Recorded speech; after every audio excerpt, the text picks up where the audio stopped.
no matter how much personal work you do, you got to make this journey fun. You've got to feel good. You've got to take care of yourself. You've got to be the person somebody else is looking for. And you also have to be the person that somebody else is looking for will recognize because of the energy that you're projecting. So, authenticity. Don't you agree? Being authentic is really the best way. Being vulnerable is not easy, but it's also kind of fun. It's kind of sexy. Be generous with your compliments. Be generous with your time and your energy because it allows the other person to just show up and be available, to be present. And they can do this when you are allowing this energy to come forward. This is about you making these choices. That confidence is so freaking sexy. Communication that says, hey, I'm single and available. I'm ready to meet my person. I am ready to show up. So that lets the other person know that you are in receive mode. I remember matching a client with he was a very successful business gentleman, and I matched him with this beautiful gal. She put herself together, all super cute, super great. And then the next day, she wore no makeup, no jewelry, and she was just in yoga clothes. And he was so thrown off, like, your partner will notice. Like, I have partners that comment, oh, they wore earrings one time, they didn't the other time, or, the casualness of just a ponytail versus putting on the full face of makeup.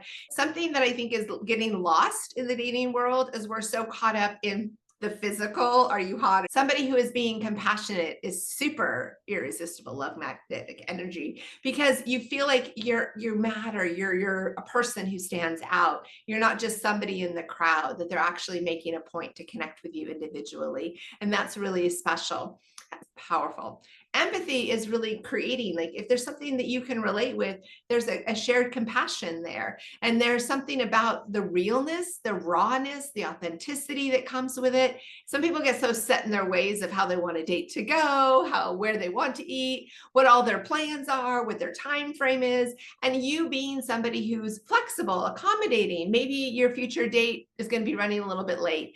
You teach people how to treat you.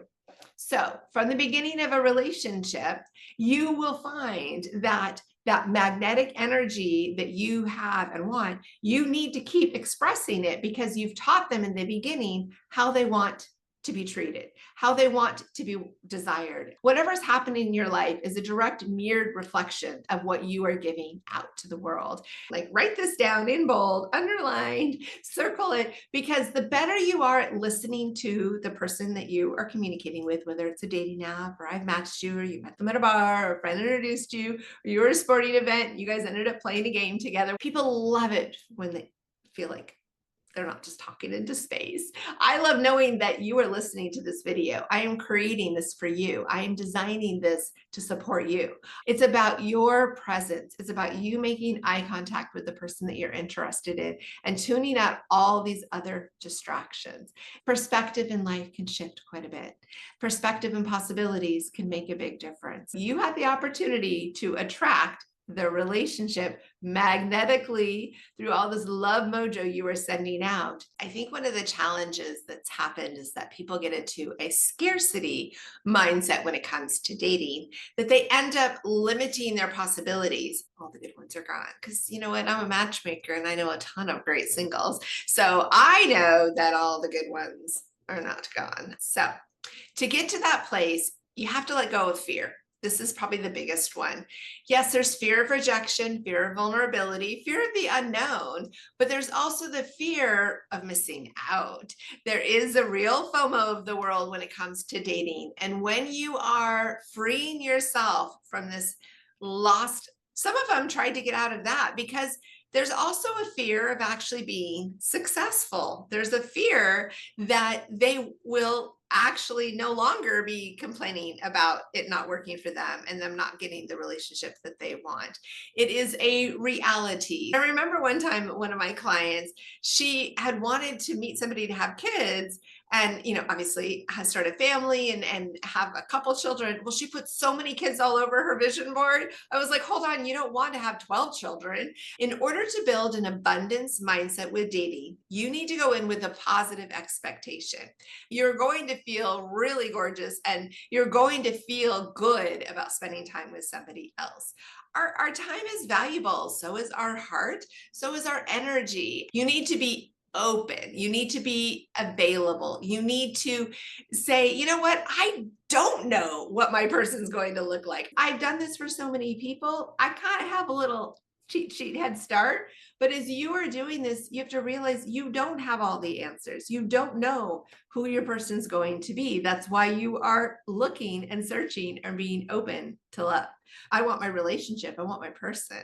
And literally, the very next guy she goes out with absolutely had the exact same mindset as her. And they've been together from the beginning. I get oodles of excitement every time I think about them because there was never a hesitation. Who cares if you have to start all over again? Who cares? What we want is for you to go in there with an abundance mindset in your dating. We want you to think bigger thoughts. You can attract more opportunities when you aren't in a fear-based dating situation. What if you pick somebody and you just love on them and you choose them and stop looking for anybody because you have found them and now you can give all of that abundance to them fully? Why would somebody date you? And so they always have some fun, interesting answers. Some are just, I'm awesome and I'm amazing. And other people talk about how their lives would really grow and improve. And the humidity, I do phenomenal. So I absolutely want to have my person want to travel to the tropics on a regular basis. I love spontaneous conversations with strangers. I love exploring new places. If you tell me that there is a secret place for us to go, I'm all in. Yeah, I will say yes, majority of the time. I am a happy, happy girl. And so I will be a very good girlfriend when I can just spontaneously have a good time.